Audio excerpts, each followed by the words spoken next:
அஸ்ஸலாமு அலைக்கும் friends, welcome back to my channel Apna all in one channel. இந்த channel மூலமாக உங்களை சந்திக்கிறதுல ரொம்ப மகிழ்ச்சி. இன்றைக்கி ஒரு இஃப்தார் ட்ரிங்க் தான் பார்க்க போகிறோம். இது டெண்டர் கோகோனட் மில்க் ஷேக். இது வீட்டிலே ஈஸியாக எப்படி பண்ணுறது அப்படின்னு சொல்லி தான் பார்க்க போகிறோம். இது எப்படி பண்ணுறதுன்னு பார்த்துட்டு வந்துடலாம். அதுக்கு முன்னாடி என்னோடய வீடியோவுக்கு சப்ஸ்கிரைப் பண்ணி எனக்கு சப்போர்ட் பண்ணுங்கள். வாங்க வீடியோக்குள்ளே போகலாம். நம்ம இப்போ இளநீர் ஜல்லி ரெடி பண்ண போகிறோம். முதல்ல அதுக்கு இளநீரோட தண்ணி, நான் ஒரு இளநீரோட தண்ணி எடுத்து வச்சுருக்கேன். இது இருக்கட்டும். இப்போ ஒரு பாத்திரத்தில் ஒரு கப் அளவுக்கு தண்ணி சேர்த்துட்டு அதில் ஒரு டீஸ்பூன் அளவுக்கு அகர் பவுடர் சேர்த்து நல்லா கரைச்சிக்கிறேன். நல்லா கரைஞ்சதுக்கப்புறமா இதில் 3/4 கப் அளவுக்கு சுகர் சேர்த்துக்கிறேன். சேர்த்துட்டு நல்லா கரைச்சி விடுங்க.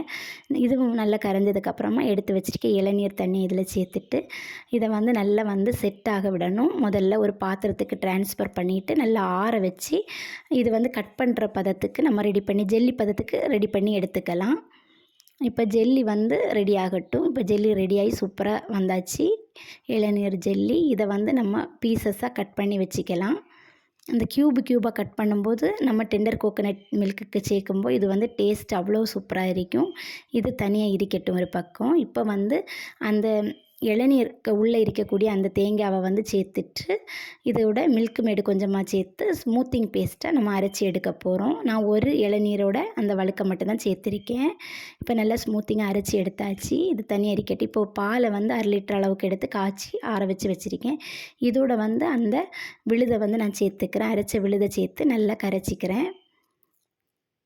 கரைச்சிட்டு இப்போ இதில் ஒரு இளநீரோட தண்ணி கூட நான் சேர்த்துக்கிறேன். அப்போ தான் டேஸ்ட்டு சூப்பராக இருக்கும். இப்போ ஒரு 3/4 கப் அளவுக்கு கூட சுகர் எடுத்து நல்லா கரைச்சி விட்டுக்கலாம். கரைச்சிட்டு நம்ம எடுத்து ரெடி பண்ண அந்த இளநீரோட ஜல்லி அதையும் சேர்த்து நல்லா இது பண்ணிவிட்டு இதில் நான் சப்ஜா ஊற வச்சு அதையும் சேர்த்துக்கிட்டேன். அந்த வீடியோ எடுக்க மறந்துட்டு நீங்களும் சேர்த்துக்கோங்க. அப்போ தான் டேஸ்ட்டு சூப்பராக இருக்கும். சூப்பரான tender coconut milk shake ready. கண்டிப்பாக ட்ரை பண்ணி பார்த்துட்டு எப்படி இருந்துச்சுன்னு எனக்கு கமெண்ட் பண்ணுங்கள். இன்னொரு வீடியோவில் பார்க்கலாம். அது வரைக்கும் பாய் பாய். அஸ்ஸலாமு அலைக்கும்.